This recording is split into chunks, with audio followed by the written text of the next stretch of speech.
La tercera edició de la Fira Celebrem ha arribat carregada amb una quarantena de propostes, destinades a totes aquelles persones que tenen pensat organitzar una gran celebració, sobretot els nuvis que preparen el seu casament.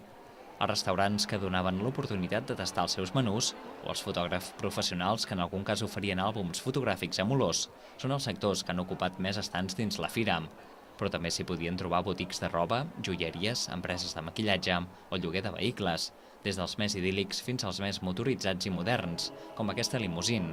Una proposta que perd presència als casaments, però que n'ha guanyat en altres celebracions. Yo sé que no es una primera necesidad como puede ser, por ejemplo, lo que es el tema de fotos y esto, a ver, el que le sobra un pico, pues oye, pues aproveche y coge vehículo. Pero realmente donde más trabajamos ahora es la noche. Es una pena, pero es así la vida.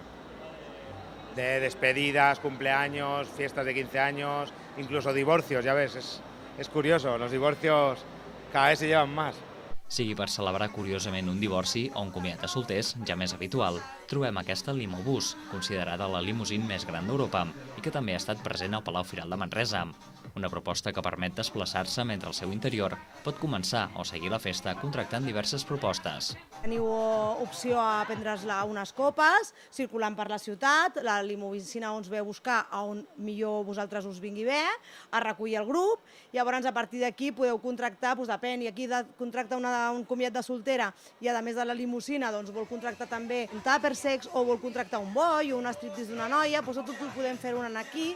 Contingut festiu, però també més cerimonial, com la proposta que presentava l'Orfeó Manresà, que va actuar en directe dins el recinte de la fira. Aquesta ha sigut una de les actuacions, juntament amb els tallers de maquillatge i les passarel·les de moda que s'han fet al llarg del cap de setmana. Celebrem no és l'única fira en el seu sector, ja que es poden trobar certàmens d'aquestes característiques a les principals ciutats del país. Però darrerament poblacions com Cornellà, Vic i l'Hospitalet han renunciat a organitzar la seva pròpia fira. El sector de la celebració és viu, però tenint en compte que ara hi ha menys casaments i els que es fan són més sobris.